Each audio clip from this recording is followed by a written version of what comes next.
Hello, hello, hello. It is me, your True Hill Phenom SP3. We are live on the True Hill Heat YouTube, Twitter, and Facebook for AEWramble number 5, Lightning Without Thunder. This is where me and my good brother Jimmy Macram, we are usually joined by our other good brother, Mr. Hot Take King, Marcus Kemp.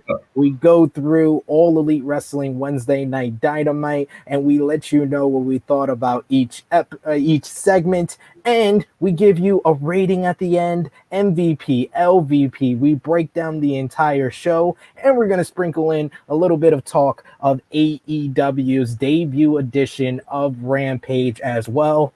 Like I said at the top of the show, I am here with the man of 40,000 subscribers, Negro Damas himself, Jimmy Macram.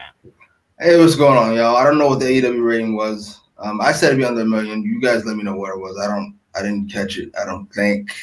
I was too busy watching Real World Road Rules Challenge to figure out what the fucking AEW Dynamite rating was. These people stink. That's what did it.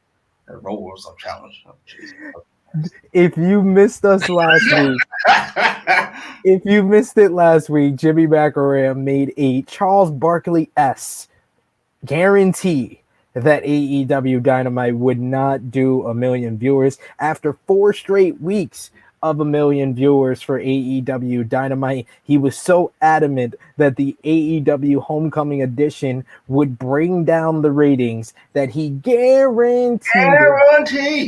We had multiple people on different social media platforms, from Facebook to Twitter to Instagram, deny Jimmy's guarantee, say that he was bugging.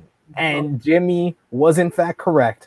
AEW Dynamite this week did 979,000 viewers, just 21,000 hits. They watched Road. That's what happened. Of 1 million. And the 18 to 49 key demo was the most important demo because the challenge didn't beat AEW in overall viewers. It did about 660,000 viewers. But of that 660, 570 were in the 18 to 49 key demo, while AEW did about just over 400,000 in the 18 to 49 demo. So, Jimmy, this is your chance. Do your victory lap. How does it feel to be correct? It felt obvious to me. I mean, I don't watch Road Rule. I don't. Whatever the fuck that is. But it wasn't the greatest of shows. We agree, right? Yeah, wasn't. Assuming, like, I was very much tempted to do, I assume a lot of people fucking tuned out when Cody started going on and on and on. It was not like we had huge matches announced for the next week. It had been 4 weeks in a row. What? You know what it is? It's pure arrogance by AEW fans, or almost as bad as WWE fans, thinking that this is the new normal now. This is what's just gonna happen. No, it isn't. That's not how this works. I don't want to hear anything about Road Rules. First it was the fucking president was talking, then it was Capitol Riots, and then it's Road Rules. And they don't want anything else on TV when Dynamite is on. Nothing else can be on TV. Back in my day, why didn't you watch the Stone Cold match? Well, I was watching Bret Hart versus Sting. Well, why didn't you watch the AEW Dynamite main event? Well, I was watching Road Rules. What? Knock it off. I don't want to hear it. I love how you call it by its old name, the Real World Road Rules Challenge. Is that what it is? What's it called? It's just the challenge now. It's evolved. It's evolved to just the challenge. But yes, not only is this show about what me and Jimmy have to say, it's about you guys. So please engage with the show in the live chat. Give us your thoughts on AEW Dynamite. Of course, if you want to guarantee that we highlight your comment, send us a super chat. $1 or more is definitely appreciated. It helps the channel. It helps us create more live streams. We want to say a big thanks to everyone who joined us. Record live viewers yesterday for True Hill Heat 138 and the True Hill Heat versus the Distraction podcast live fantasy draft on our podcast. Over 40 live viewers, almost over 300 views so far for that episode. So of course, once you're done with this stream here, go over and check that out. That's up on the homepage. We got Fifth Generation Carney joining us in the live chat, saying hope everyone's doing well. We hope you are doing well as well, sir. Hope you enjoyed AEW Dynamite and you enjoyed today's review. So as usual on AEWramble, Jimmy, give me one word to describe this edition of AEW Dynamite, the August, I'm drawing a blank on the date, August 11th, 2021 episode of AEW Dynamite. Better.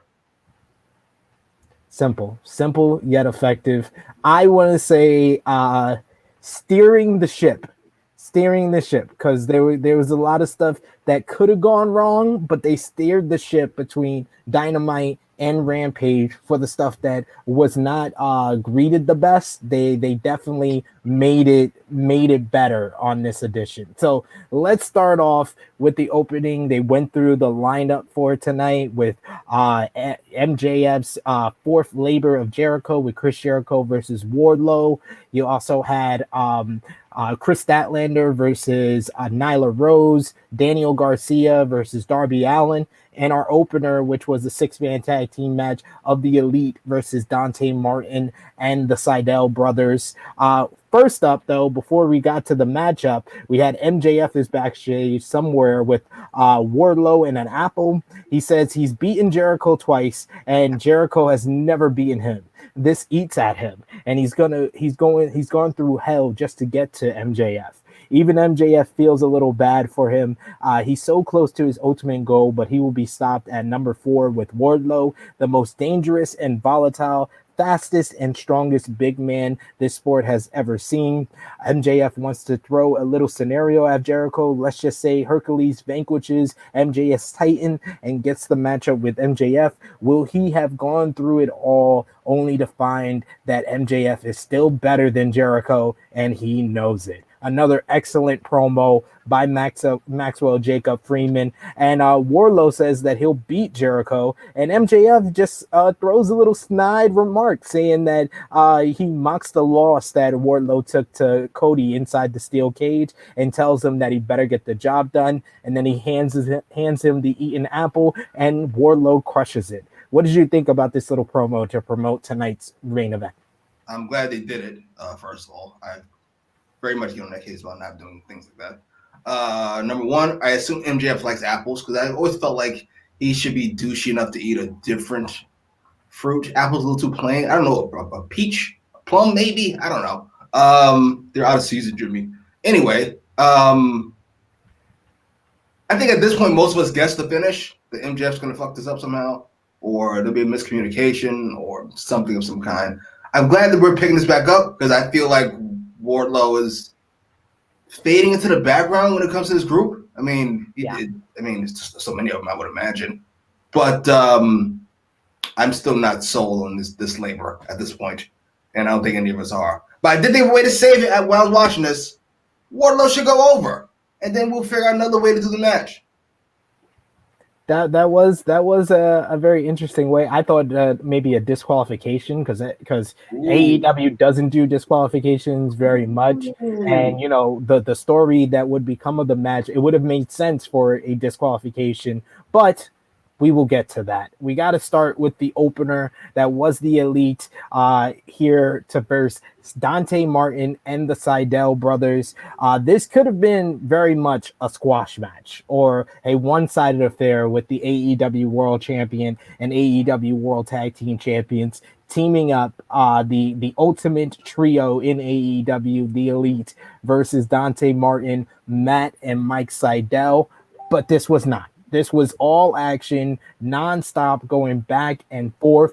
I would have said going into this match that Mike Sydal was the weakest link in the match, but he was very good. Matt Sydal was really good. The Elite, as always, was really good. But the star of the match was Dante Martin. Dante Martin had a star-making performance, hitting dives to the outside with the Sydal brothers. At one point, he does a flat-footed jump to the top rope and does a plancha onto Kenny Omega. He had great near falls against Kenny Omega in the last portion of this matchup, nearly defeating the AEW World Champion. But the Elite make him look like an absolute beast. Kenny has to hit the V trigger, has to hit the one-wing angel, but he doesn't even think that's enough to defeat Dante Martin, who is super sane in this matchup. So they lift him up and give him a 3-way BTE trigger for the victory for the Elite. My God, Dante Martin had the Pittsburgh crowd on fire. They made him look like an absolute top babyface, top future champion. The Elite made him look incredible. The Sydal brothers were on their game. This was an absolutely fun opener, and I'm just gonna lay it out here right now. The match of the night, in my opinion, already off the gate. What did you think about this one, Jimmy? Oh, certainly the match of the night. I don't know what Dante's brother is doing right now, but if I was a booker of some kind, he would be seething at home because you only have to imagine that would be your inner response. Maybe you're proud of your brother for a little bit, but mostly like, oh no. Dante Martin is fantastic. He's the only person, and even if I was, let's say, 5 years younger, I'd still feel old watching him. He moves like an incredibly athletic, I don't know, 19, 20-year-old, whatever the fuck he is. He also has like a Blake Griffin look about himself. I'm not sure if that helps him. Yeah, whatever that light-skinned, quick twitch muscle is, he's got it. Nick Jackson, the GOAT, was fantastic. Matt was all right, I guess. Everybody else in that was really, really solid. I love the fact that what's his face took the pinfall. Dante Martin. I like that idea. I know somebody probably wanted Mike to take it. Who cares? This worked because we had to murder this kid. I don't want him to kick out one angel so I look like an asshole. Let's just murder him and move on with life. And it was fantastic. I love it. This was a great way to make a guy look like an absolute star in the making. And Dante Martin, he made me question my theory that Rey Fenix is the unquestionable best high flyer in AEW. And now one of my dream matches is Dante Martin versus Rey Fenix. Imagine that match. Absolutely. Oh my God. Rey Fenix not making it out of that match. He already gets injured every other fucking week. So that'd be rough. That's like in my opinion, Rey Mysterio versus Juventud Guerrera. Not in 2021, but in 1996, 1997. That's what that would be, in my opinion. We got a comment here from Fifth Generation Carney. He says, I've been watching Dante wrestle since he was 16, and it's so nice to see him with the rub he deserves. Yeah, definitely. He's a guy that's very young in his career, but like Jimmy said, like the person that I feel bad for coming out of this is his brother, because there's going to be a certain portion of the fans that's just like, you're the better one. You're the better brother. Like, you don't need him anymore. You can move on. You can be on your own, man. You don't have to team with your brother anymore. But I think that Top Flight have a lot of potential as a tag team. Like, they showed it in their matchup against the Young Bucks a couple of months ago. And Dante, I mean, Darius going to have to come hard when he does return, because Dante is leaving him in the sun right now, right after that match with Matt Sydal a couple of years ago. After the match with, I love it.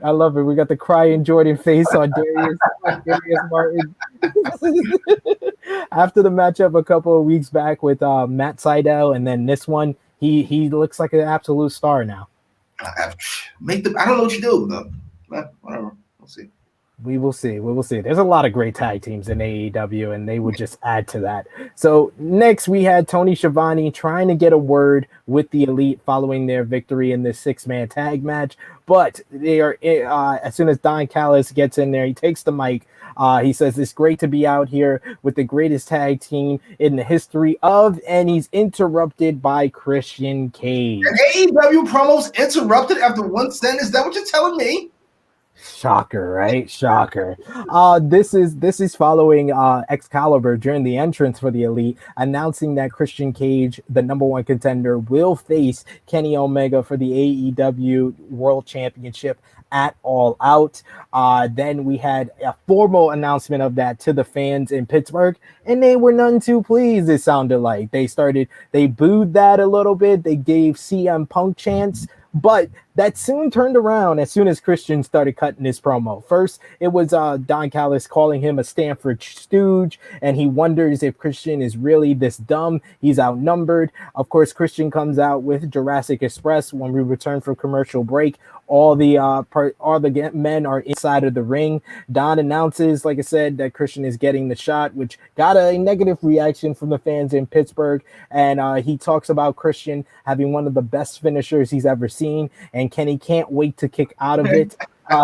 He says, is Christian nervous? Don't be nervous. Kenny is going to give him that 5-star match he's always wanted. Do you think Omega is going to wrestle Cage now in Pittsburgh? And he laughs at that. But Christian soon responds to Don, calls him a carny piece of shit. And then he calls him a carny jack off, to a nice reception from the Pittsburgh crowd. Cage is sorry. He takes it back. He says that Don is right. It's locked in. The most important championship in this sport, the AEW World Championship, is on the line at All Out. But Kenny has more than one championship. And guess what? Kenny will be wrestling in Pittsburgh against Christian this Friday on AEW Rampage in the very first match in Rampage history. Kenny tries to argue, but the music hits. Christian and Jurassic Express leave, but then Jungle Boy turns around and he says he completely forgot. He talked to Tony as well, and he told them that they have a pretty big match coming up next week on Dynamite. They'll be wrestling the Young Bucks for the tag team titles. Kenny that was all great, but Kenny probably had the highlight of this entire segment. After that's all done, Kenny hilariously asks for his music to be cut, and he wants to know if the crowd are chanting to Jungle Boy's music, oh, or are they saying no? And I pop for that. Kenny Omega's timing is impeccable. And like I always say, he's just the perfect villain, because whenever the babyface get a one-up on him, he just drives it home with great facial expressions or great reactions like this. What did you think about this promo segment, Jimmy? Christian is a professional.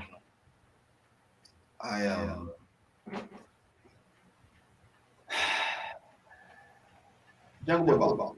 I ain't gonna lie to you. As a babyface, he's fine, but he has a complete lack of charisma that becomes more jarring when he's standing next to Christian or Kenny Omega, or even dummy Matt Jackson tries really hard to be like energetic. Nick has it naturally because he's the GOAT, but Matt tries hard. Everybody except leave my man alone. They are always on Rick Knox's case. Stay shitting on poor Rick. Yeah, he took a shot at him during the match. God damn it. Leave my man alone. Yeah, out of the segment, the Christian versus Omega thing didn't go over well. It hasn't gone over well ever since Christian got here, which is I assume why they put it on the back burner. Now people probably think he's taking Hangman's spot. I love the way Christian and Don Callis, give him his props, managed to get them back on Christian's side. It worked splendidly.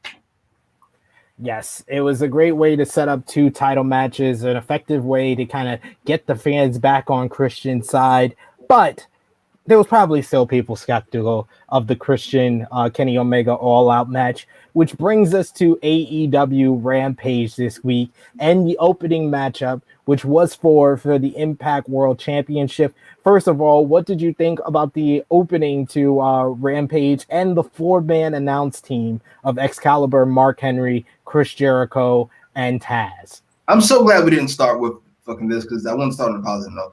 Dear Lord, that 4-man announce team. Oh my God. First of all, the first time Jericho showed up on Dynamite on an announce team, he was fantastic. Second time, he was pretty good. Ever since then, Jesus Christ, get rid of him. I cannot stand Chris Jericho. Between Chris Jericho at the very top end of cocaineness and Mark Henry at the very bottom end of no enthusiasm at all, I was like, I can't do this. If Excalibur is the second best member of the announce team, we have a situation that needs to be dealt with. Once he left, by the way, I was fine with it. Mark Henry, that is. Not that he was the main problem, but 4 people's too much. It can't. Yes. And I love the match, Christian versus Omega. Let's get to that. Christian it's the challenger versus Kenny Omega, the belt collector. They had a great stare down. The fans were pretty much 50-50 at the start of this matchup, but the Pittsburgh crowd was on fire.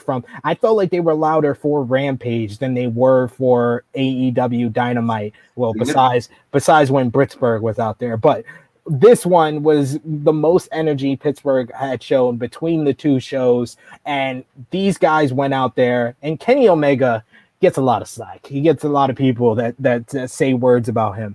But this man has had a hardcore death match with the Jon Moxley and Sami Callihan. He had his New Japan Classics against Tanahashi and Okada.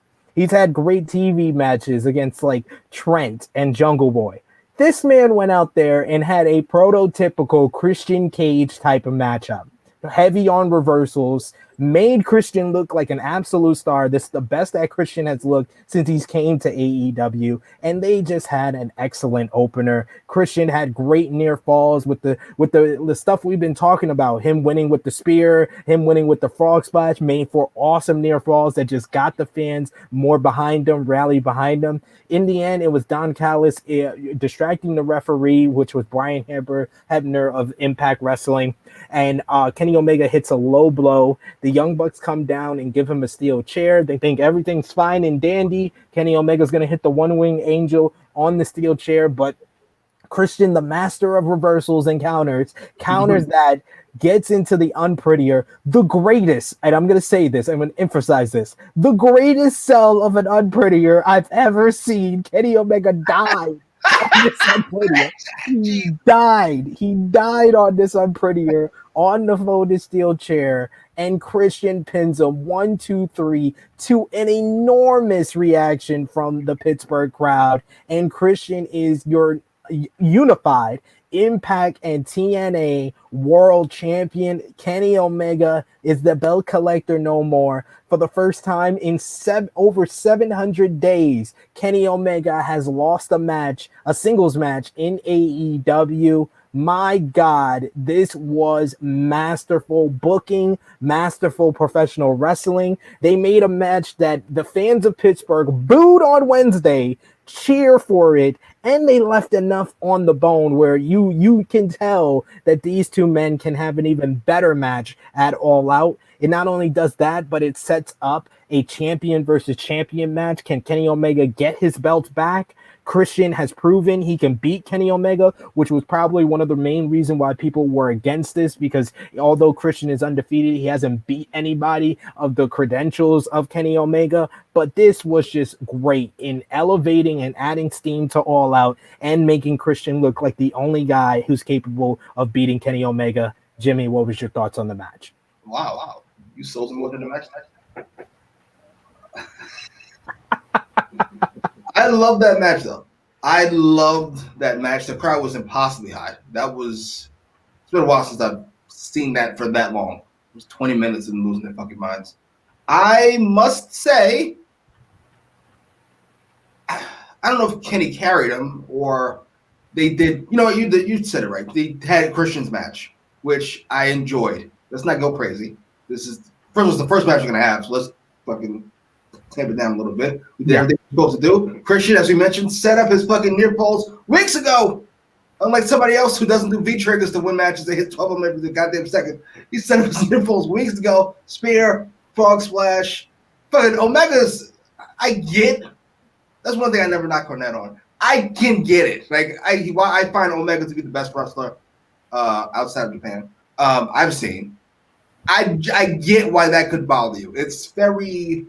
Christian called Callis carny. It's very carny, but it works for me. I'm here for it. And that fucking finish he took, where it looked like he broke his fucking neck or something. Jesus. Oh my God, what a perfect screenshot by our producer there. It just works. And that visual now, I guess I'll give Butchko some credit. Dummy gone. I'll give him some credit on the way that graphics gonna look between Christian and Omega now, with them both holding two belts, standing there like they're goddamn animals. I'd buy it. If I had to watch that, I would. I'm down. a week ago, I'm like CM Punk as the main event because Christian and Kenny Omega have no steam. But now I want them to be the main event because that's the only way they'll guaranteed to get like 20, 30 minutes. They can have an even better matchup. This was one of probably Christian's best match since 2011 in that series against Randy Orton. That's how good this opener was. We got comment from Fifth Generation saying Jericho's voice is grating and disgusting. I thought that yes, I feel it now. I feel it now. Shut up.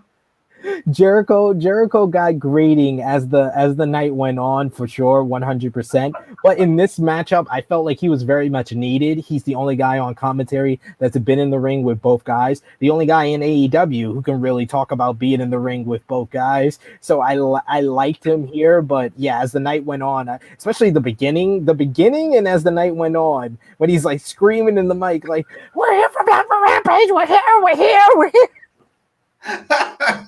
Like, Jesus fuck. I was like, relax, please. We got EBB saying Kenny keeps adapting to other styles and he's really great at it. I think a ladder or cage match is the only type I haven't seen him in. Check out if you can probably like a Daily Motion or maybe on YouTube, I don't know. But he had the first ever ladder match in New Japan Pro Wrestling history against Michael Elgin. You know, however you feel about Michael Elgin, that's up to you. I understand how you feel about him, but this match was great. It was for the Intercontinental Championship. Kenny Omega can really have any type of match with just about anybody. We got Fifth Generation saying the Carney agenda, and our producer Romeo saying nope, still don't care for Christian. What does he have to do? This is the same man who cares more about Charlotte Flair than anyone in professional wrestling. So his bias is understood and we accept it. But yes, overall, I would say they did a great job of making the majority of fans interested in Christian versus Kenny Omega for All Out. I'm not sure what you do with that though. Can you put it before Punk? Do you open with Punk? I feel like that might be the best of the worst case scenario. I don't know. I think either semi-main event or in the middle of the show where they could still get 25, 30 minutes. But I wouldn't mind. It's still a big match, especially if it's champion versus champion. It's a big time matchup to have. And it makes sense on another level, to talk about all the events that have gone on this weekend. Last night, Kenny Omega was in Mexico for Triple Mania, where he versed Andrade for the AAA Mega Championship. A lot of people thought this was Christian loss was the prelude to him losing the AAA Mega Championship. Conan was supposed to be in Andrade's corner, but he had dissension with him, so Conan was in Kenny Omega's corner because Andrade had another person in his corner, none other than his father-in-law, the Nature Boy, Ric Flair. Woo! He showed up in Mexico. And a little note from a Wrestling Observer Radio, Charlotte Flair was backstage at Triple Mania, although she was advertised to be at the Super Show for WWE. Oh, shit. Guess where? In Charlotte, North Carolina. And they never took her off the advertisements. She just didn't show. She was at Triple Mania. Hilarious stuff. I think she's big enough to not get in trouble, right? I think so. So they had a very good to great matchup. Great spot with Ric Flair getting in the ring and giving chops to Kenny Omega at one point. Ric Flair put on a figure four on Conan, while Andrade put a figure four on Kenny Omega. As the referee's trying to get Flair and Conan out, Kenny Omega hits Andrade with the AAA Mega Championship and then hits the One Wing Angel on the AAA Mega Championship to retain the title. So he still has 2 championships. So I get what you were saying before, Jimmy, about the visual of both guys. Kenny Omega holding the AEW and AAA Mega Championship, Christian holding the Impact and TNA Heavyweight Championship. Champion versus champion, it looks a lot more appeasing, especially to your casual wrestling fans, even if they're just seeing the advertisement and wanting to order All Out. He was like Romeo mentioning that Andrade because he has to be Andrade biased as well because he's the significant other of Charlotte. Don't forget that damn fast count too. Yes, the heel referees is notorious in AAA. in AAA. So yes, but this I was making that point about talking about Triple Mania to tell you and the people watching, Jimmy, that this makes sense that he lost the Impact World Championship because Impact is doing their TV tapings on tomorrow and Tuesday. So it would have been a lot during a pandemic to ask somebody on Friday to be in Pittsburgh, then to go to Mexico on Saturday, then to go to Nashville on Monday, then to be in Houston on Wednesday during a whole pandemic. Yeah, that's a little much. A little much. Just that is a lot, unless you're Daniel, whatever the fuck his name is, who apparently wrestled 6 times in 7 days, according to fucking. Well, those are all in the United States. That's not going across the border. Not going across the border. To be fair. Was that on the show? Yes, that's it. We'll get to that. We'll definitely get to that. Yes, I got a Chris Jericho one. He stinks. We got EDB saying Andrade versus Pac, Kenny versus Christian, Mox versus Tanahashi, Britt versus Statlander, Guy, who's definitely not returning to wrestling versus Darby, Battle Royal with Ruby Soho. All Out is looking great. Look at that lineup. That lineup gets me interested already. Are you sure Punk is wrestling on that card? He's actually going to show up? I don't know. We will see Friday. I don't. Okay, fair enough. We will see Friday. We will see. EBB also says I kind of wanted Omega to lose and go all column with the AEW. You can still do that. He's beating Christian at the pay-per-view. We know that, so we can still see that at some point. That'd be hilarious. Absolutely. So we got to move on to the next segment on Dynamite again. We change gears to Malachi Black, who has black and white video package saying he has made good on everything he said. It was quick, short, and violent, talking about his match with Cody at Homecoming. But he who speaks the truth is labeled the fool. Cody is lonely because he surrounds himself with people. Black holds up one boot, which was Cody's boot, and says Cody has 1 foot in the grave already. Great line. And just let him know when he wants to drop the other one. Black warns everyone that the volume of your voice is so low when you realize you've been arguing with God. What did you think about this promo vignette? Fucking Malachi Black has a gigantic head. Just randomly put it on the script. Like, look at that head. At the HGH head. I'm not accused of anything, sorry. I'm just saying. Jesus Christ. I don't want to get anybody in trouble. I'm just saying. The gigantic head. I thought it was a really good promo. Cash loved it. I was like, Jesus, calm down. It was all right. I liked it. However, if we're not, I won't say however. I hope we're collecting booze. That's my. I'm still on that gimmick. Because he said he was going to start fucking cleaning house here with all these bums hanging around. And more importantly, if I can shit on Tony Khan again, what do we follow this up with? What do we follow this fucking fantastic, I just got rid of that bum Cody Rhodes segment with? What do we do? What do we follow with? I forgot. What do we follow with? I'll tell you what we follow with. A reality show advertisement for Cody Rhodes. What? Way to kill a mood, you fucking bum. Hey, we gotta get viewership for that as well. We gotta get viewership for Rampage. We gotta get viewership for Roads to the Top. Why does Jimmy Macram hate me? Commentary says that Cody is not here. They don't know how long he will be out. But before all of that, they've been recording Cody's reality show, and he's here. Here is some of it, and they show the highlight.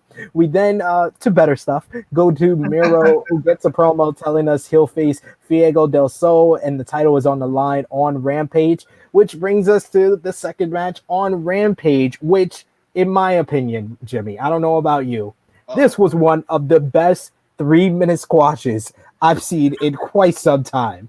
Diego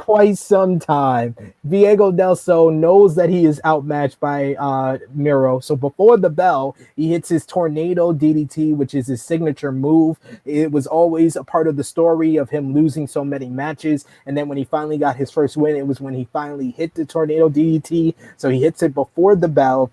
Then when the bell rings, he hits another one, which takes Miro to the outside for a great count-out tease, in my opinion. Then Miro gets back in the ring. He hits a third tornado DDT for a near fall, but he goes to the top. He tries one too many tornado DDTs, and Miro catches him, hits the Bulgarian drop. Then he hits the Macha kick, and then the game over to get the victory. This was the perfect length. This was the perfect story. It put over Fiego. It made Miro look like the monster that he is. And Miro is 3 for 3 in making underdogs look so much better than they were coming out of the match, yet still coming off like the Redeemer and God's favorite champion. What did you think of the match? My original thought was that was really long. But but after I sat on it, wait a minute. I know you're gonna get to Tony Khan later, but him ripping up the contract and then holding up to God was hilarious. I'm sorry, I love this gimmick. You're right. Miro made look like $1 million just by selling normally, like he's a normal person. Yes. It works for me. The kid sold the shit out of that kick. I thought he got murdered. He sells kicks so well. He sold the Malachi Black Mass, and now this one was great. It's like he died, and then the loss, and then I almost felt bad, even though it's not real. I was like, oh, I mean, I know you didn't have a chance, but it worked for me, as did the next thing mostly. I love it. And then after the matchup, like Jimmy said, Tony Khan came out with Sammy Guevara. He handed him a contract. Sammy got a very impassionate promo about Fiego coming for over a year to AEW, just looking to get his contract, and that although he lost, he has won over the AEW fans, and he finally hands him his contract in what was a shoot moment that Fiego did not know about ahead of time. So it was a nice little moment. You had tears in his eyes. It was emotional and such a great moment on the first episode of Rampage. Jimmy, I know you don't like wholesome moments, but what did you think? I did think it was wholesome. It was a little, I don't say overblown. I'm not sure what the word for it is. He's been here 40 times. I mean, congratulations on being here another 40 times. Like, okay. I mean, it was fine. I enjoyed it. Tony Khan bothered me. Not a lot. He is the boss. So he should, I guess the whole point of him showing up is to show that this is not the same thing, Sammy. This is sanctioned. This is some sanctioned shit going on here. And here's my stupid face looking ridiculous as I fucking, well, his face bothers me. Obviously, the Millhouse of professional wrestling, it gets on your nerves. We had next up on Dynamite, the second match of the show. It was Daniel Garcia with 2.0 versus Darby Allin with Sting. This follows the 6-man tag last week where Darby won with Jon Moxley and Eddie Kingston. Daniel Garcia challenged him to this match. As Jimmy noted earlier, Excalibur noted that Daniel Garcia has been in over 6 matches in over the past week, including last week's 6-man tag, and he fought in a 60-minute time limit draw against William. Go ahead.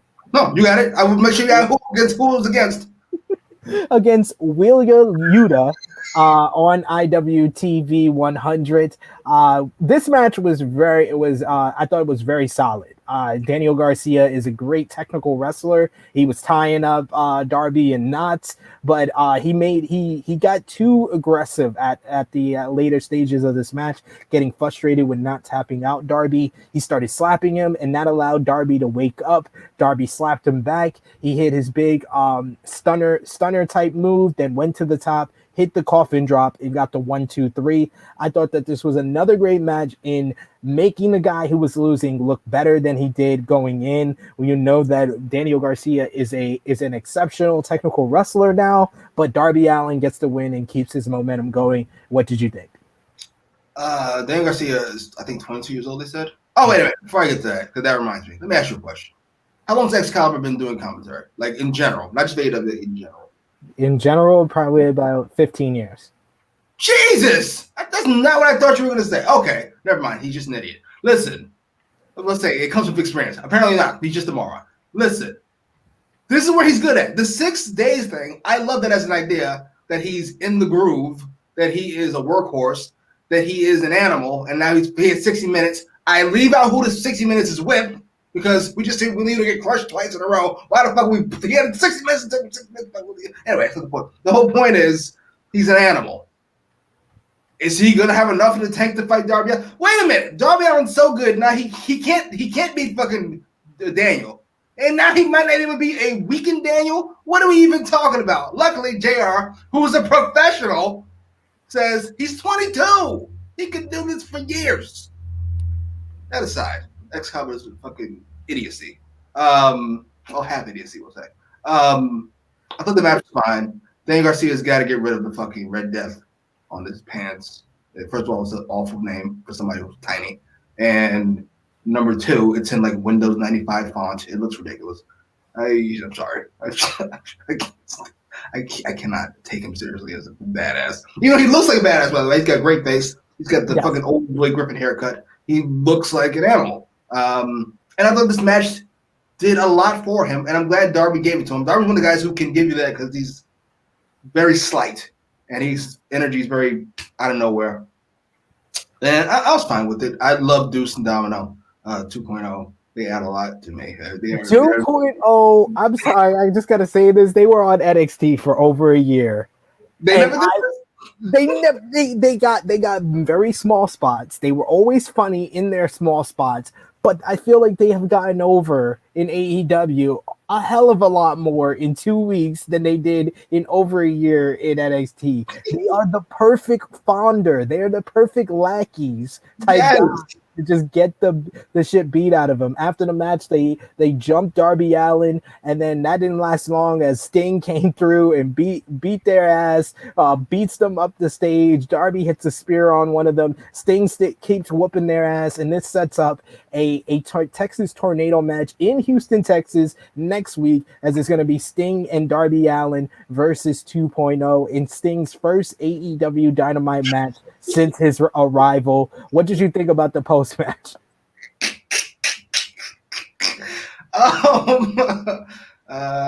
Fantastic booking of Sting, obviously, because we've come from no, I'm not gonna do it. 2.0 on Dynamite. I assume not the main event, right? Anyway, hopefully the icon Sting versus 2.0. I don't want to keep blowing Deuce and Domino, but they were fucking hilarious. Well, I forgot who it was. The one I called Deuce. So not the one that's usually loud, the other one. Where he got up. All right. The point was proven. That guy's hilarious. And Sting looks like a star to me. Like, he still has star power about him. I'm not sure how much longer that's going to last since we have a tornado tag matches against 2.0 on Dynamite. But for the moment, he still feels like a big enough deal. Not enough to bring you over almost to 1 million viewers like he was the first 2 weeks. They ran him to the ground over and over again. But like a star like Moxley or Jericho, like that level of guy. I love it. We got now Excalibur is asking, why does Jimmy hate me? EBB in the comments saying fantastic promo. Wonder where he goes next, talking about Malachi Black. Darby probably licking his lips, dreaming about a feud with Malachi Black. Black and white vignettes everywhere with all the cinematic shots. That is a good choice, but I think Darby has a bigger fish to fry because on AEW Rampage we saw the Goth father and son in the Raptors, which was a great visual. And they that takes so fucking long. Jesus fucking Christ, these idiots. And they talked about them getting ready for next week's big episode of AEW Rampage, the first dance in the United Center in Chicago, Illinois. And they played a vignette which highlighted Darby's promo, talking about if you want to prove yourself as the greatest, you have to come here to AEW, even if you think you're the best wrestler in the world. And they showed it, and they talked about it being the biggest television event of the year. So what is you, let's lay a percentage from you, Jimmy. What is your percentage that CM Punk shows up on Rampage next week? Shows up 75. And they're in person, 75, 80. Like, I'd bet good money on it. Have some type of involvement, whether that's on the Titantron, the Contron. Credits to Marcus Cash for that. 99. I hate him as a booker and a writer and anything to do with anything creative of any kind. I would like to think he's a solid enough businessman where he knows you cannot even think about hinting at something like this unless it's going to happen. It would be catastrophic. All the goodwill you built up with these losers fucking these years are right out the window. Indeed. We got Romeo saying, I want to hear Jimmy's rating prediction for the first dance. We'll let him think about that. We'll get that at the end of the show For sure. Keep on putting your comments in the live chat. We want to hear what you guys thought about AEW Dynamite this week, as well as AEW Rampage. Give this video a thumbs up. Share this video with all your wrestling fans, friends, and family. If you're new to the True Hill Heat YouTube channel, hit that subscribe button, hit the bell to stay notified. The next segment on Dynamite, we saw Death Triangle is backstage. Ray Phoenix tells Pac that they need to do something about Andrade. They are Death Triangle. Penta says that he wants Andrade first in Spanish, and then he says something else in Spanish. Alex tries to translate, and Pac says he understands. He tells them to let him worry about Andrade. They need to focus on the tag team titles, which I loved, and they are undeniably the best. They deserve gold. Pac tells Andrade that the reality is this. They don't know him, they don't like him, and they have no idea why he's obsessed. But it stops now. If he has a problem with what Pac is saying, anywhere, anytime, come and have a go. He's easy to find. What did you think about this little promo segment with Death Triangle? That was a really good promo. I'm not sure who was in charge of it, but Pac was fantastic. Lucha Brothers were fantastic. Alex still doesn't fit this group if they're going to be faces. But I don't mind him sticking around to say Penta says because it's hilarious to me. And more importantly, I'm not sure if this was intentional or not, but I love the strategy of Pac telling him to go for the tag titles. Shows he's unselfish. We're a team. You guys are the best. Don't worry about me. I'm fine. Go for it. I'm here for that segment. I love that segment. I loved it as well. Very strong segment right there. And it's set up later in the night, Andrade with a response where Andrade and Chavo basically accept the challenge of Pac, and they say they want to do it at All Out. He says Andrade calls Pac ungrateful. Chavo echoes. He goes over all that was offered to Pac, and this is the thanks that he gives Andrade. Pac needs to be careful what he wishes for because he just might get it. And Chavo wants Andrade to teach Pac who the boss is. So what do you think about Pac versus Andrade at All Out? Probably wouldn't have been my first pick just because of the WWE guys, but I like it. Like it'll be a great match, I would imagine. I haven't seen Pac have a bad match ever, I don't think. So it'd be fucking fantastic. I'm here for it. Good suggestion here from EBB saying Andrade versus Pac is the perfect pay-per-view opener. Yeah. I mean, give them anywhere between 12 to 15 minutes. It's an absolute banger in my eyes. I think that both of these guys can deliver in the ring. They're two of the best in the world, and I think that would be a perfect. I agree with you. A perfect pay-per-view opener. What do you think, Jimmy? I'm not mad at that opener. I'd probably go with something a little higher on the card for that, only because it's a really big pay-per-view. So whatever the Bucks are doing, or maybe Moxley, but that's fine. I like that match. It'd be a good match, certainly. For sure. Next up, we had Orange Cassidy, Wheeler Yuta, and Chuck Taylor, the best friends, versus the HFO, the Hardy Family Office, Matt Hardy, and Private Party. This was a lot of people doing a lot of different things. Some of it was good.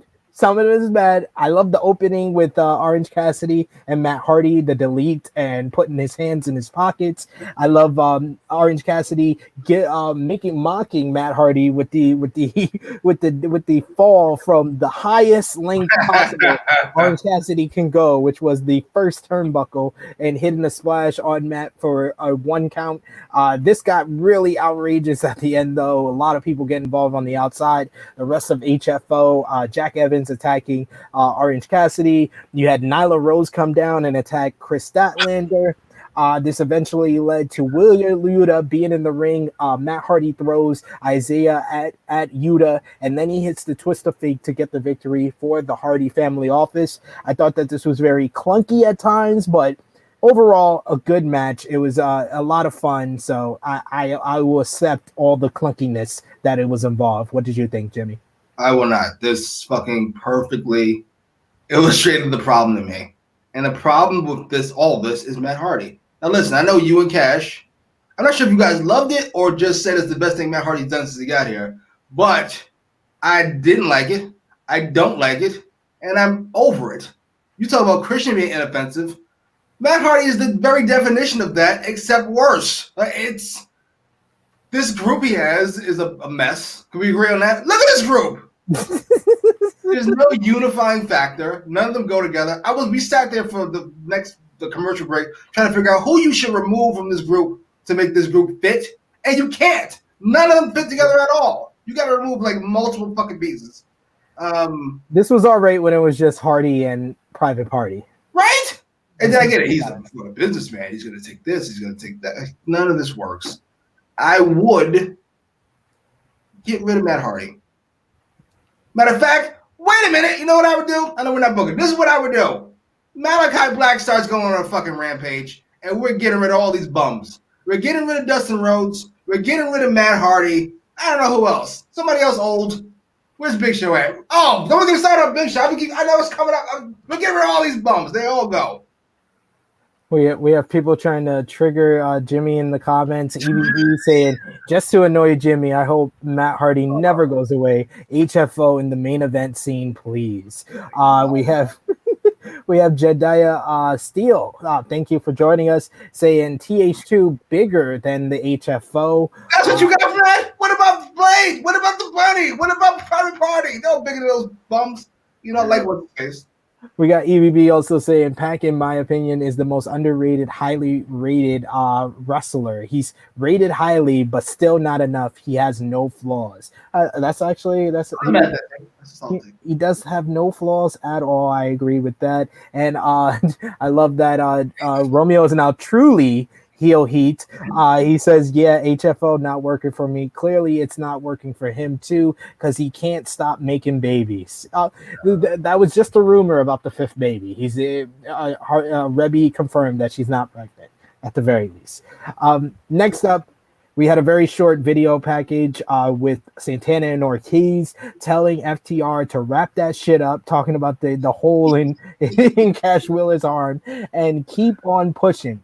They ain't done and they ain't going nowhere. What did you think about this short little segment here? Fucking yes to all of this.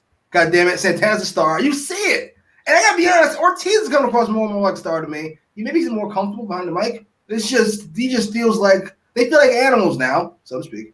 And FTR are a bunch of fucking animals. I want to see this match so bad now. I just do. Hopefully they don't blow over another poorly edited segment by Tony Khan. I want to see at least a promo segment to help build it up, but I think if they save it for All Out, the rematch, I'm all here for it. That's another great match to add to that All Out lineup. Indeed. Next up, we had our fourth match of the night. It's Nyla Rose versus Chris Statlander. This was short, but my God, did they have some highlights in this one. I loved Chris Statlander doing a handstand out of Nyla Rose's signature knee drop. Not only did it stop her from getting a concussion like Cash always complains about with Nyla Rose giving that knee drop, but Nyla had the perfect response, getting off the ropes and spearing her upside down. That was just great stuff. We had the finish, which was we had the interaction between Orange Cassidy and Vicky Guerrero, with Vicky yelling at Orange's eardrums. You had Chris Statlander with a great shooting star press off the apron onto Nyla Rose, and then in the end she got the victory with a power bomb and then hit the Area 451, which looks so clean every time she hits it. And Chris Statlander picks up arguably her biggest victory since her return, and she's undefeated, 18-0 since her return from injury. What did you think of this match? I would add Vicky Guerrero to my Malachi Black list, number one. I really liked it. Oh, jeez. I did like that spot. That spot was funny. I really like this match. First of all, Statlander's got personality. Personality goes a long way. The handstand playing off of the fucking what pay-per-view was that? Her and I fought the first set. That's not important. That was Revolution 20. No. I think Revolution 2020. Okay, well that match wasn't good. I do remember that spot, and she just walked out of it. This time, Nyla counters with the spear. I love when people build on matches like that. It shows you're fucking paying attention and you give a fuck. The 451, I've never seen her do it before because I don't watch anything that's not fucking on TNT or TBS. So this worked for me. I think we agreed last week that the only reason you would set this match up is to give Statlander a win and to give her go bigger next. And I think Excalibur hinted at that afterwards. JR consistently pointing out Statlander's weight loss makes me uncomfortable. Just a little bit, just a little bit. I like it because you're a sports guy. Weight loss is the thing in sports. Yeah, LeBron James made a beating diet, lost weight. I get it, but I don't want Jerry to get canceled for fucking talking about some woman's weight. I'm just saying. Come on, JR. You do enough for people to think you should get canceled. Don't do that. Don't do that. Me, though. I get what you're trying to say. She's serious now.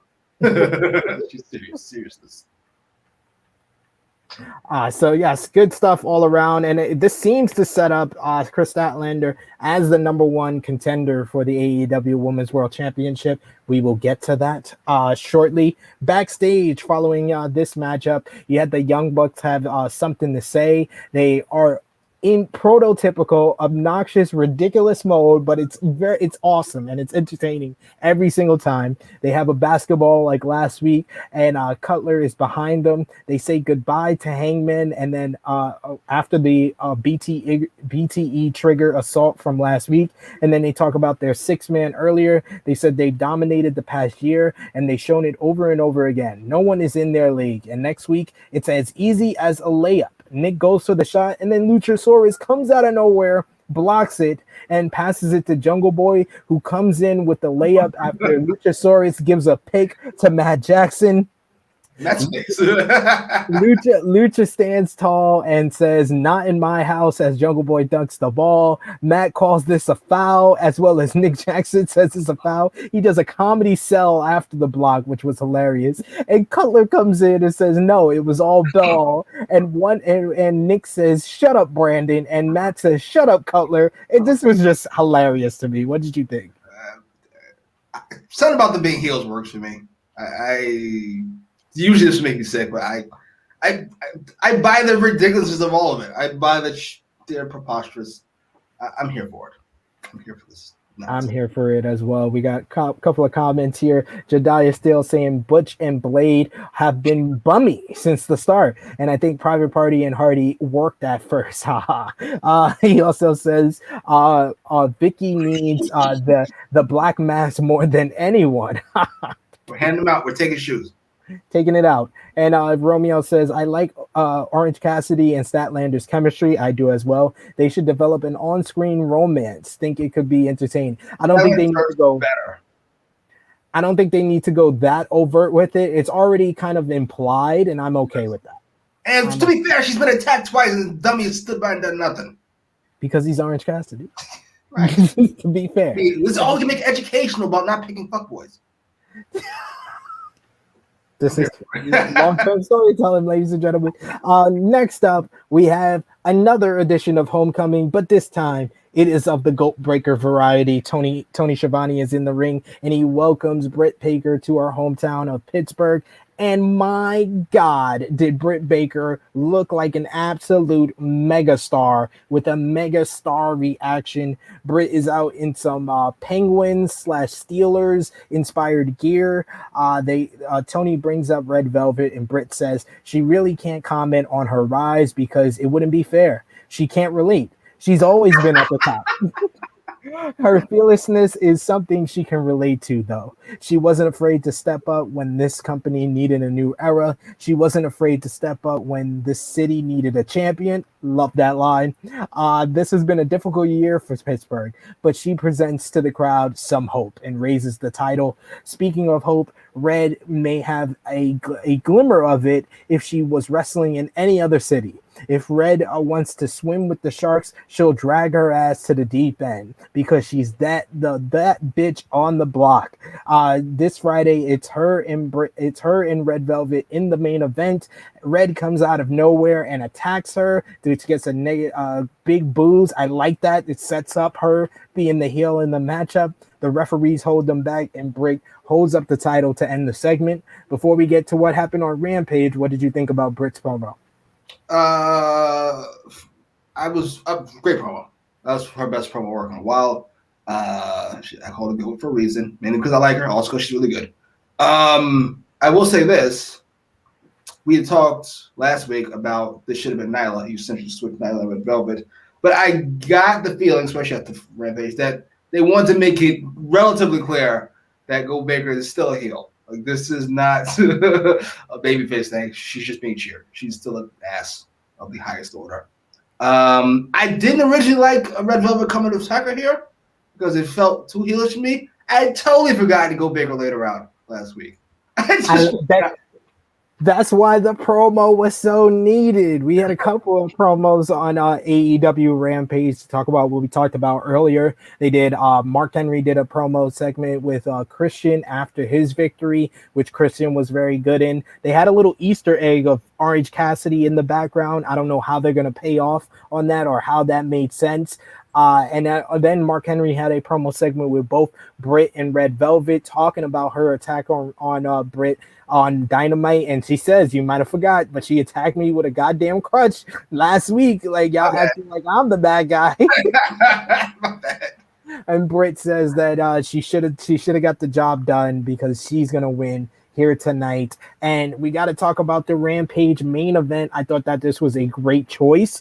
It made Britt Baker look like the biggest star in professional wrestling, not just man or woman. It made her look like the biggest star in wrestling because she got a superstar entrance. The crowd was heavily in her favor. She was the biggest star of the night on a night that had Kenny Omega and Christian in the main event, and it made sense for her to be in the main event because of that.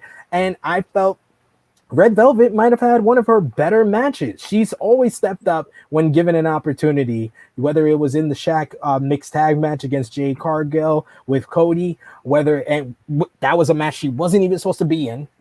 I should remind people, and she stepped up in there. She stepped up against Jade Cargill, stepped up against Serena Deeb for the NWA Women's World Championship, and now here, where she's played a plucky underdog babyface in all those matches, she played a great subtle heel. She at first showed that she was a babyface by putting Britt's hand in the way for her to stomp on it, but thought otherwise. Then later on, she's like, "No, I need to win, so I'm gonna go after the win."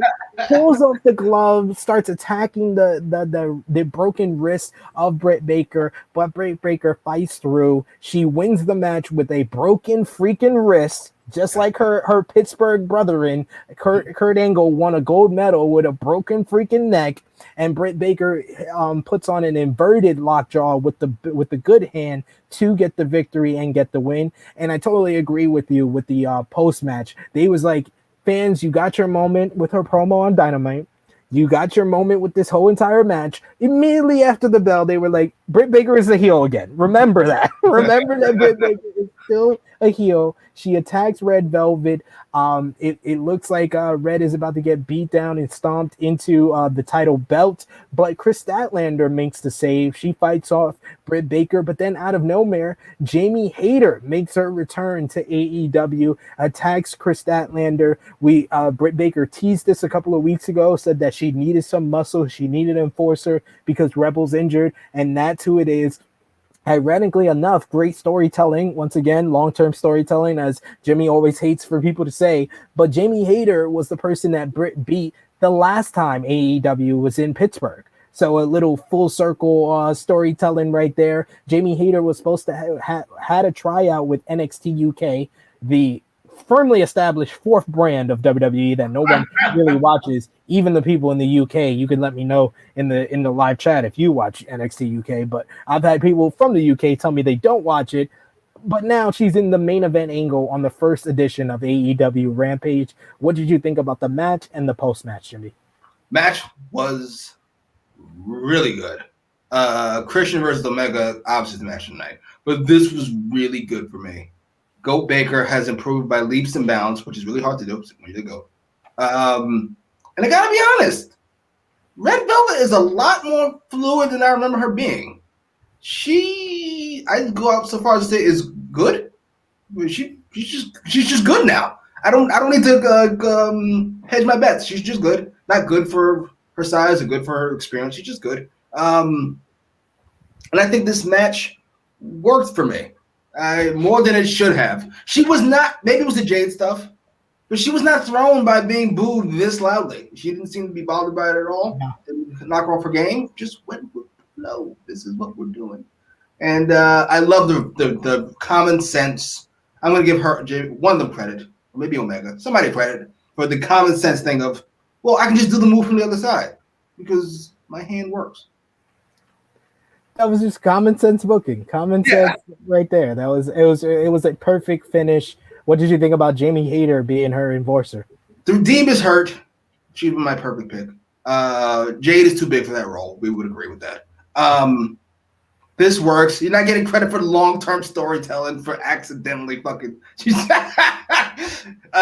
works for me. I remember liking her when she was here. She has a great look about herself. I'm not sure about this look she had for the show. She looks like a fan. Totally different. Totally different from the last time. Motherfucker showed up. But it worked. She's got all black on, like she's a goon, to use a hockey term. She's here to fuck somebody up. I'm here for it. I'm ready to see what it does. Can't do nothing but good things for her, right? Yep, nothing but good things. You went from the fourth brand of WWE to the debut episode of AEW Rampage in the main event. EBB says HFO for me are completely fine as a lower card act. That's what they are. They're not a weekly presence in AEW. QT Marshall on the other hand, oh boy, please Malachi kick that man off Dynamite. We'll get to that. Top of the list. The top. EBB also says Red Velvet has improved so much over the past year as her confidence and promo work. Love her fire in the ring too. Did great as the heel for the night. Yes, I totally agree there. And I'm a big fan of Red Velvet. We've had her here on True Heel Heat YouTube channel, and she has a great inspirational story, but she made a good heel, and I was really surprised by that. EBB says women's factions are long overdue. Immediately starts a story. Great stuff. Yeah, they have so many factions, but not like an all women's faction. But Britt, Rebel, and Jamie Hayter fit the bill. So I like. I have a question since you interviewed her. Oh, I'm English. Go ahead. That's hilarious. Jesus, it's for you. What do you want? They keep saying Red Velvet was a dancer. What kind of a dancer? She was like a professional dancer.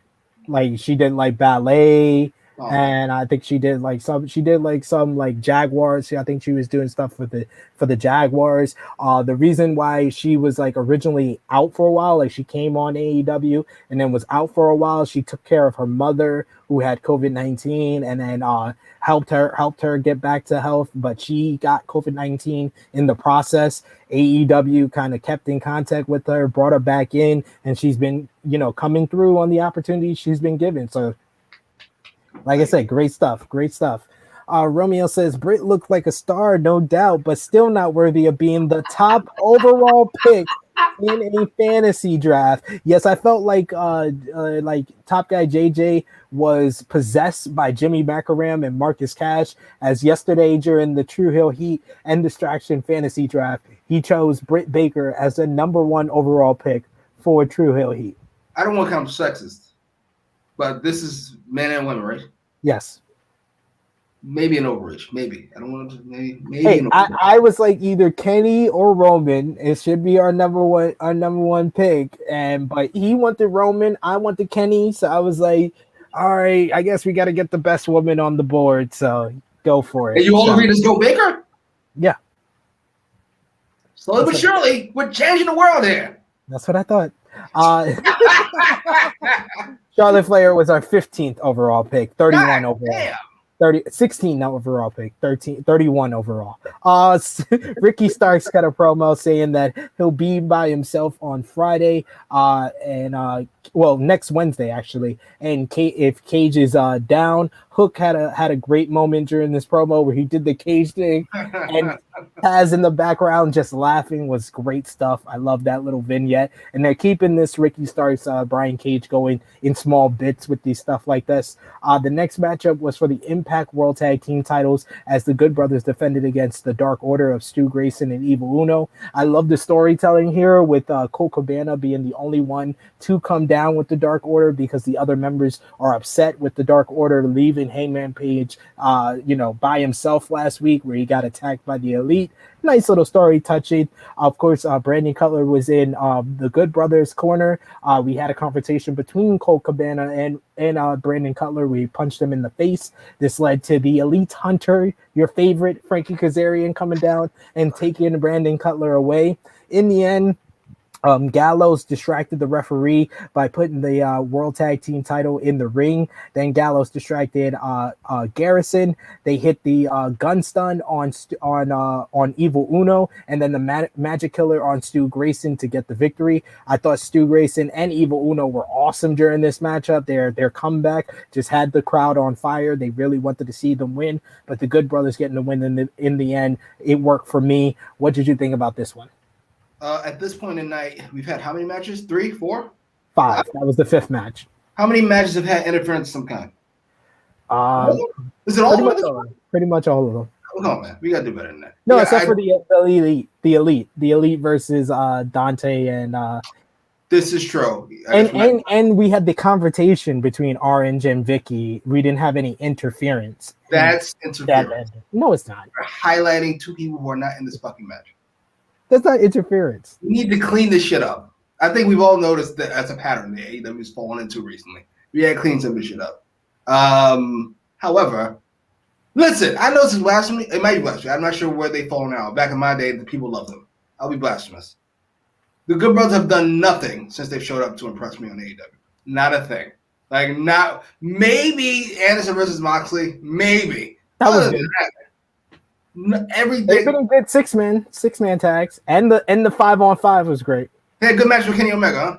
Wow, how they do that? Damn, how you do that? Like, come on, man. They just come. I get it. I get why they're here. Like, they do have a presence about them. They feel like stars. But come on, man. It's very unimpressive. Come on, dog. Come on. We got Romeo saying, "Come on, Jimmy. AEW has 95 guys earning a paycheck on Wednesdays. Got to get them all on the show somehow, some way." You know how we solve this with Malachi Black?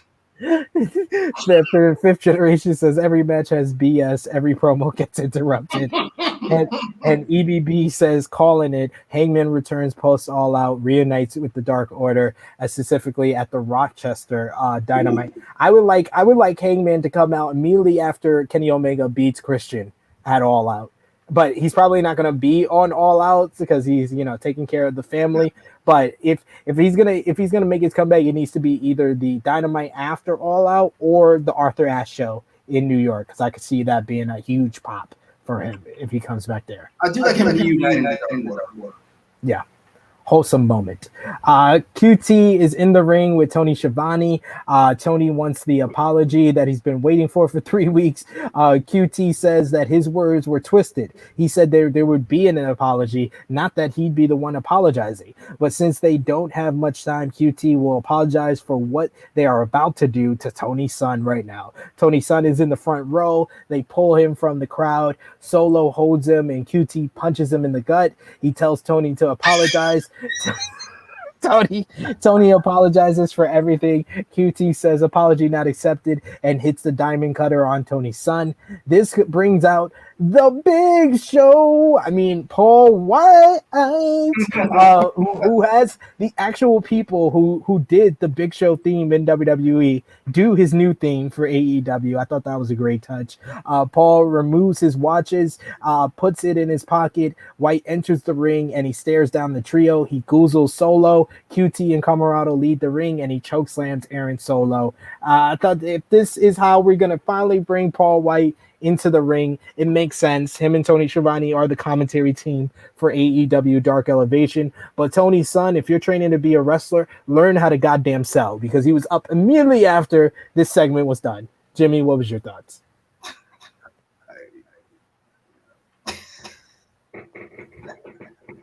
I hated every minute of this. All right, let me keep together here. Hold on. All right. You cannot tell me the same people that fucking did Rampage did this segment. It's impossible. I refuse to believe you that fucking you came over. First of all, why is QT getting TV? As soon as Cody leaves, his presence is replaced by his guy. Why is this happening? QT has no charisma of any kind. Everybody agrees. This gimmick, this faction is over. Once Gogo was gone, we should have got rid of it. It doesn't work. You guys don't like Camarado for some reason. Whatever. Let's bring in Tony Schiavone's 73-year-old son so he can talk about how he wants to be a fucking wrestler. He gets punched by one of the weakest punches I've seen. Look at this thing. What? He wants to wrestle. What is he waiting on? He looks like he has to take a shit. Like he's constipated. Like what? What is this? He takes a diamond cutter, which he sold fine. He sold fine in the moment. Yes, in the moment. In the moment. Didn't for long. By the time the Big Show comes out, this motherfucker sitting on the apron like, what's taking the Big Show so fucking? By the way, Big Show's in such a rush to save his fucking friend. He slowly takes his watches off. He waits till after he gets the diamond cutter. Then goes out. He walks out. These heels are so fucking dumb. They don't leave, by the way, while the Big Show is fucking stomping to the ring. All of this was horrific. This was horrific. Can you imagine if you've never seen Dynamite before and you tuned in and this is what you saw? Would you ever tune back into this ever again? I wouldn't. No. This is exactly what they said it was. That'll be ripoff. I'm not watching. Click. All of this. Malachi Black, clean this shit up. QT, Big Show, Tony's fucking 60-year-old son. Get rid of all of them, please. Take your shoes. Oh my god, that was hilarious. Constipated Tony. Oh Jesus. What does this serve? Can somebody explain this to me? Is it just to get Big Show versus, I guess, Aaron Solo or QT? I think it's going to be Big Show versus QT on hopefully an episode of Dynamite. No, do it all out with all these psychopaths in the crowd. They can do this to high heaven and let you know exactly where this stands. They will probably cheer Paul White down. I bet they will. These cowards. So we're finally at the main event. Chris Jericho versus Wardlow, the fourth Labour of Jericho. MJF is in Wardlow's corner. And Jericho tries to come out strong, but Wardlow cuts all that shit off immediately. He dominates most of this matchup, although Jericho hits a code breaker very early for a 1 count. But Wardlow controls most of this matchup, beating down Jericho. Cutting him off at multiple different times. He hits like a power bomb like 8 times. Jericho is on his knees and he gives a chop to Wardlow again and another shove from Wardlow. He goes for the weapon of mass destruction, but Jericho blocks and gets in, sweeps him and gets in the walls of Jericho. MJF hops on the apron and rakes Jericho's eyes as Aubrey is dealing with Jericho. MJF tries to slide in with the ring and hand it to Wardlow, but Aubrey catches him. She sends him to the back. Wardlow turns around. Jericho has the bat. He hits him with Floyd in the face and then hits the Judas effect for the win. I thought that this was a little bit sloppy, but I like the overall story of Wardlow dominating, and only because MJF told him to keep giving punishment to Jericho was why Jericho only got his openings, and then MJF was the reason why the referee was distracted and why Wardlow got the victory and that protected Wardlow in this loss. But what was your thoughts, Jimmy? I was going off during this match because, as you know, Cash was not a fan of Nick Gage being on the program, and he talked about how Jericho would have to carry some psychopath to a match. Can we be honest? After all that work he put into carrying Nick Gage, he has not been able to carry Juventud or Wardlow. Nope. Wardlow, who's an animal, struggled to lift up Jericho a couple times. He's like, I don't know how to grab all this mess and get this up on my fucking show. I was like, what is going on here? What happened? Is Jericho actually hurt? Is he just tired? I mean, he has been working. I know he's been working. Maybe he's just tired. He's not 22 years old like Daniel What's-His-Face, so he can't be having all these matches every week. The finish was fine. This didn't feel like a main event angle. I know that much. I'm not sure what I put here, but it would be that. Maybe I put the Big Show and What's-His-Face here. Just so we get in on that. Oh my God. Please don't. I just thought, like I said, we've been saying for the last 2 weeks, this Labours of Jericho was a great idea. They just did it. Masterful long-term storytelling. Wild. Jericho elevates his game week after week. Let me find that tweet again. Get rid of this concept. They just did this in the wrong order. Nick Gage should have been this week. He should have been the fourth Labour of Jericho. I don't know if it's like scheduling or timing wise. They can only get him for that week, but he should have been the fourth Labour of Jericho because it has not reached those heights since. It just hasn't. And Hoovy and Wardlow. I didn't even understand what was the stipulation. They just thought Wardlow was the difference maker. He didn't want to put any type of stipulation like go off the top rope, disqualification. They confused the stipulation last week when they said that MJF was going to be the referee at first. Then he's just in the corner. Like, yeah, they just booked this totally wrong. And then we thought it would lead up to the fifth Labor at All Out, and now we're getting it next week. They really want to make sure that Jimmy does not do a guarantee again, because they're giving us Jericho and MJF next week on Dynamite in the main event for the fifth Labor of Jericho. But after this match, we had Shawn Spears attack Jericho out of nowhere until Sammy Guevara rushed the ring to set up their match for next week on Dynamite. Wardlow tosses Sammy. In comes MJF to grab Jericho. He locks in the Salt of the Earth. Spears and Wardlow are double teaming Sammy until Jake Hager comes down. MJF on the top of the ramp. He says that Jericho may have gotten the rematch, but he still doesn't know the stipulations. MJF says that next week he will take away something Jericho loves. Next week, no Judas. No Judas effect. No Judas music. He will come out to dead silence. If Jericho hits the Judas effect, MJF automatically wins. He has a prediction for next week. Jericho will find out that he's met his successor. There is a new king in town, and his name is Maxwell Jacob Freeman. And my God, this is setting up for the Houston, Texas crowd to sing Judas a cappella in my mind. What did you think, Jimmy? As much as I love MJF, and everybody loves MJF, we can agree, ever since he brought the Pinnacle together, which was a brilliant, painting his character as kind of all-seeing almost, that he knew all this nonsense was going to happen somehow. Ever since then, his character was kind of an idiot, right?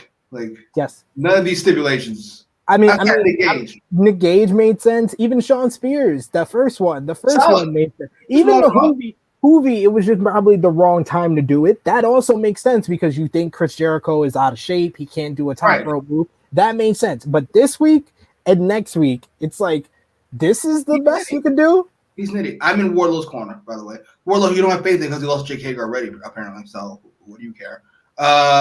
You're going to fight him, but he can't use it. All the stipulations you come up with, he can't use the music. First of all, you shouldn't even be involved at all. And number two, he can't use his finisher that he just did in the last couple of years. Been wrestling for 75 fucking years. I think he pulled the finish out of his asshole. I'm so disappointed if his fucking.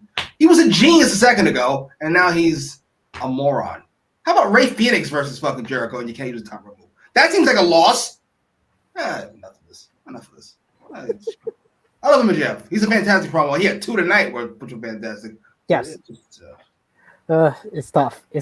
EBB says QT always says a heelish line and looks over at the crowd like, yeah, boo me. You hate me, don't you? But just receives these apathetic boos. And we're like, we'll boo you. Let's move the thing along. Thank you.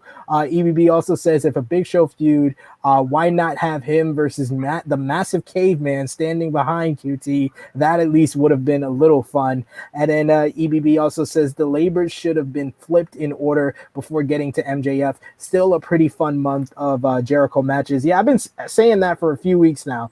Nick Gage should have been the final Labor. Like Wardlow should have been either first or maybe right after Shawn Spears, and then we get the glimpse into his past with Hoovy, and then we finally get the death match machine in the no rules match. That would have been the better order, in my opinion.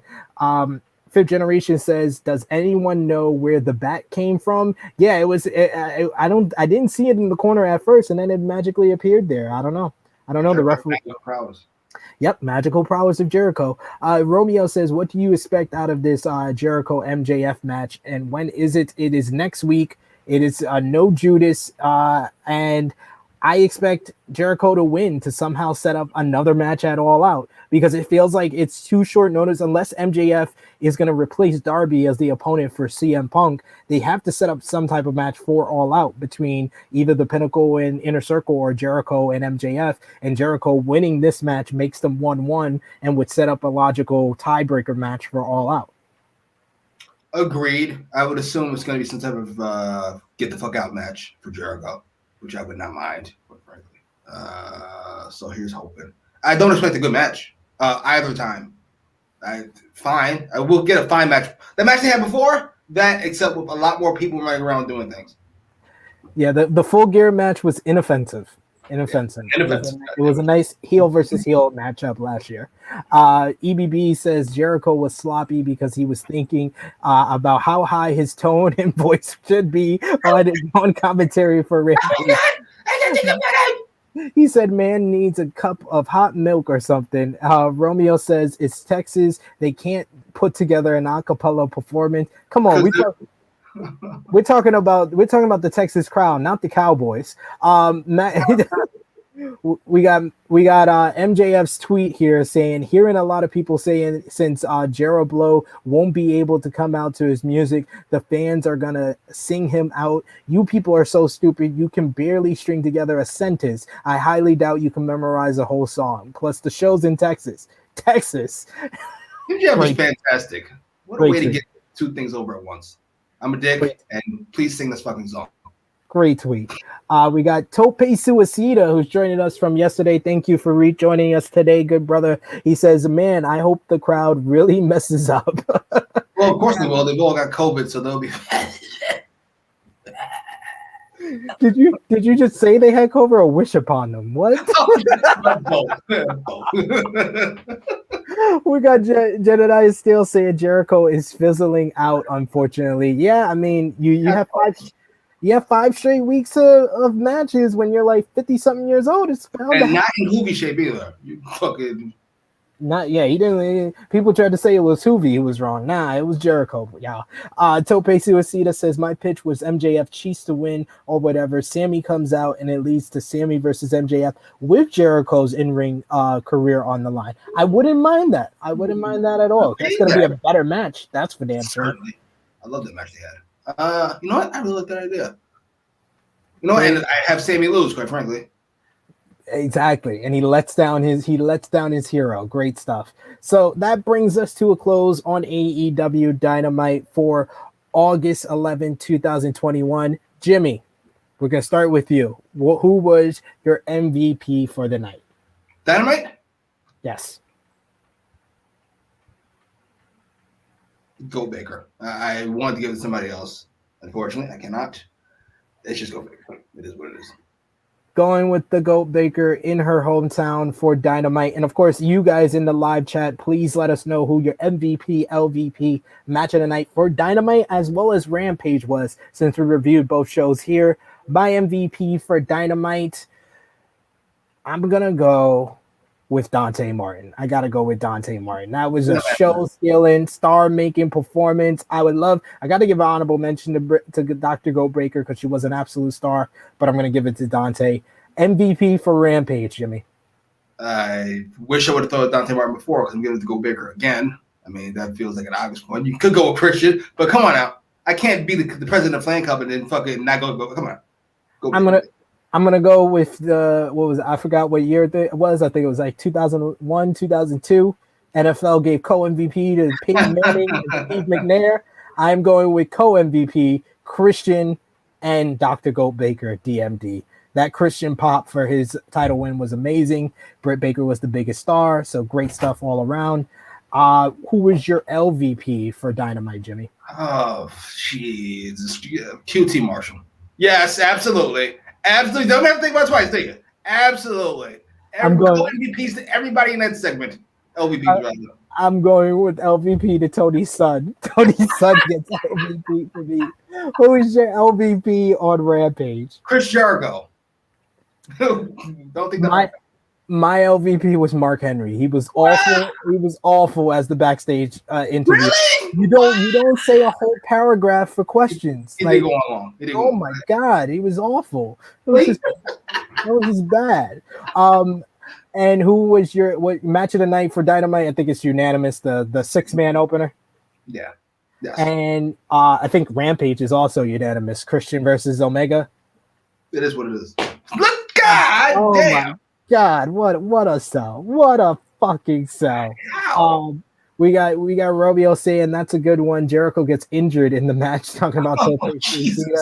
Suicida. Then EBB says MVP for Dynamite is Dante. For the week, it's Baker and Kenny. And Kenny Omega definitely deserves credit for Dante Martin, making Dante Martin look like a star, making Christian look like a formidable challenger at All Out, and then having a great match with Andrade at Triple Mania. So 3 great matches in 1 week for Kenny Omega. My God, Kenny by God Omega. EBB says Malachi needs to hit a precise kick to Jericho's throat, adjusted just enough so he can't screech again. EBB says LVP Jericho. Come on now. I know you got Mark Henry. I thought he was pretty good outside of his long-windedness. He was good. He gave enthusiasm. It felt like he wanted to be there. That's what I said. He was okay on commentary, but the backstage interview, I don't know. I think they should let him like work on that and don't do commentary. Doing both things, I think, took his focus away, and he couldn't be on the fly like he's supposed to as a backstage interviewer. So that is all for AEW Dynamite and Rampage this week. Next week, I think we're just going to focus on Dynamite because we have a jam-packed schedule here on the True Hill Heat YouTube channel. Tomorrow, we got True Rewind 51 dropping, as well as, of course, Rated Raw Superstars following Monday Night Raw. Tuesday, another edition of Fusion of Honor. On Wednesday, we're going to do a live AEW Dynamite watch along. Romeo's going to be hosting with a cast of characters as always, as well as a new edition of Dark Power. Thursday, Thursday we have Blunt Impact Live going on, as well as another edition of NX3 reviewing WWE NXT. Jimmy, I'm going to pull the curtain back like we sometimes do here. Are you available next Friday so we can review Dynamite then for the people? I have no idea. Well, that's what live television is all about, ladies and gentlemen. We'll speak about it. So hopefully we can do Dynamite next.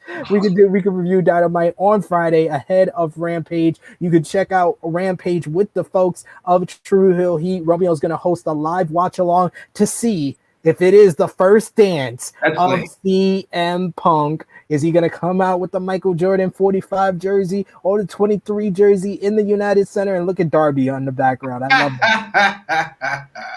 Awesome stuff.